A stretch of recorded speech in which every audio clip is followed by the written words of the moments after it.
Hi there mate, how's it going? It's Benji here, and this is a breakdown and review of 1883 episode 8 titled The Weep of Surrender.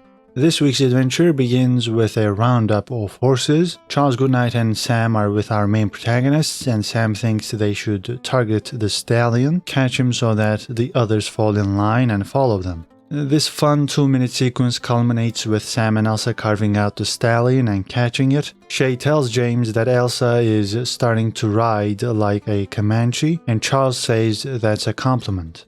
After they round up all the horses, Elsa notices that her pants got torn and she tries to repair the tear. When her mother points out that she's got another dress she could wear, Elsa rebukes her for this suggestion because she would rather wear a beansack. Sam's people arrive at camp, which has been in place for 3 days now, and the pioneers are scared at first, but Shea reveals he asked them to come here to trade because they need provisions whichever way they decide to go. Shea and Charles have a conversation about that just prior to this interaction, with Charles saying that taking the convoy to Denver would be the wise choice. James doesn't care about the quote-unquote wise choice because it's not what the pioneers want. They want to go to Oregon, and so does James, and he makes his disapproval known. He's not going to Denver, and he's definitely not turning back and heading to Dawn's Crossing. As the Comanches set up camp and trading begins, Sam brings Elsa to a seamstress because he knows her patched up pants won't do the job. She needs an extra layer of protection if she's gonna run around like a cowboy. She needs some leather in her life, so the seamstress gives Elsa some chaps and Sam pays for this. Charles leaves in the early parts of this episode, and Shea goes on to explain to the pioneers that they'll reach Laramie, Wyoming in October, meaning that they'll have to cross South Pass in the Rocky Mountains in the snow, which let's just say is not an ideal time to make that journey. They could stay in Laramie during winter, but that's not a safe place either.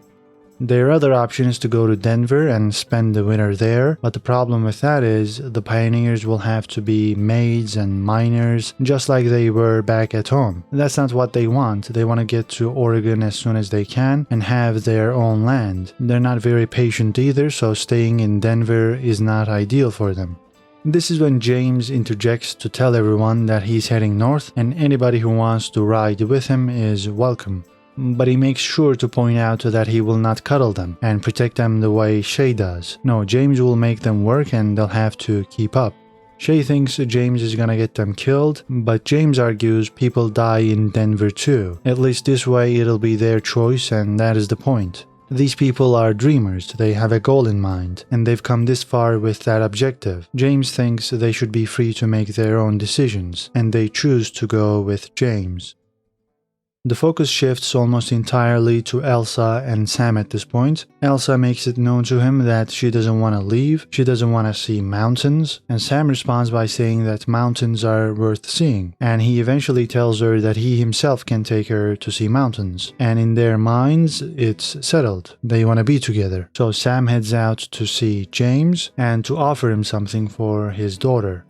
Before he can do that though, they come across a bunch of bison, and as far as I know they were close to extinction during this time. There were like 500 of them at the end of the 1880s, and it was actually Charles Goodnight's wife Molly who managed to save one of the last southern bison herds. This was around the mid-1870s, and the American bison remained in danger for decades to come.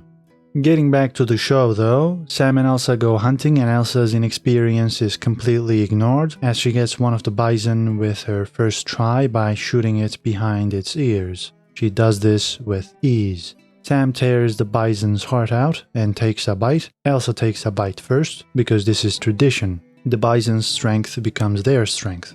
We could speculate that this is what emboldens Elsa even further and what makes her feel like she could become a part of the Comanches by getting together with Sam. She gets even more courageous after biting the heart. You can definitely spot her arrogance in the next scene when she's talking to Shea, asking him where he's going. The way she looks at and addresses Shea exhibits her pompous nature, as you can clearly see in these stills. Thomas and Shea were talking before Elsa arrived, and Thomas reveals that he has to stay with the convoy because he promised Noemi that he would get her to Oregon. Thomas claims that the convoy won't make it without Shea, which is why he is asking for something from Shea for the first time. Thomas wants Shea to stay with the convoy and Shea obliges, demonstrating the camaraderie between these men. Meanwhile, Sam makes his way to the Dutton camp at night to explain the Elsa situation, and James asks his daughter if what Sam is saying is true. She confirms it, and she is brazen when her mother tells her they won't allow it. Elsa says she's 18 and she's free to do whatever she would like. James doesn't stop Elsa from walking away with Sam, despite Margaret's objections, because he thinks that whatever he does will make Elsa want Sam even more. Because of these ongoings, Shea pays a visit to James with some booze, and he reveals that he'll stay with the convoy, but he understands that James is the leader now. Sam and Elsa do the deed at night, and Margaret chats with her daughter in the morning. Elsa doesn't change her mind when Margaret goes on about why Elsa doesn't even understand what she's feeling or doing, and none of that really affects Elsa. However, she says she'll go to Oregon with the convoy and return to Sam after this journey. James and Sam also have a conversation that day, and James is much calmer than he was with Ennis when Ennis and Elsa got together. He was furious back then. This time around, he calmly asks Sam a few questions, like what he would do if Elsa changed her mind, and Sam says he would bring her back to her family.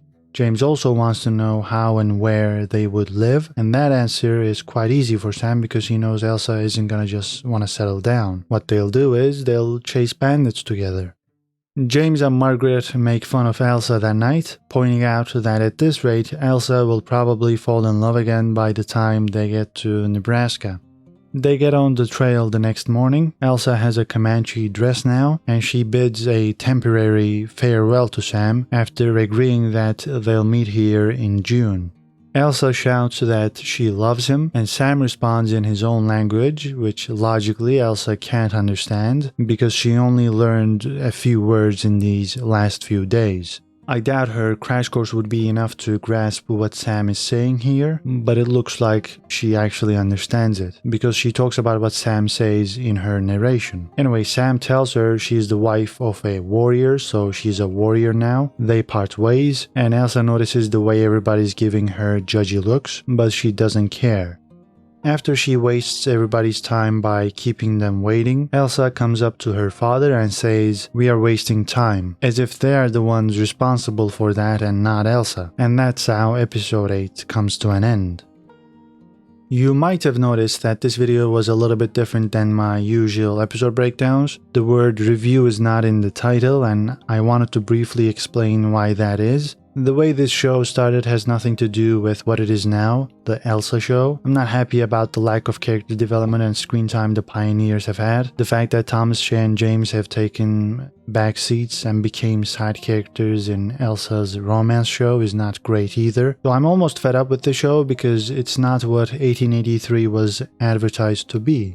I'm still covering the show on this channel because I've come this far, but I'll be completely honest with you and say that I'm not interested in or passionate about the show anymore. I don't really like talking about it, which is why I won't really review it going forward. I will still post recaps like this video. I might do some explainer videos about historical characters or events, and I'll certainly have a season 1 recap on the channel when the season's done, but don't expect any quote-unquote review videos, because at this point when it comes to this show, I'm indifferent. Just wanted to let you guys and gals know about that. Well, what did you think about this episode? Leave your comments down below, like this video if you've enjoyed this breakdown, and subscribe for more movie reviews and TV show breakdowns. That's it for now, take care and see you in the next video.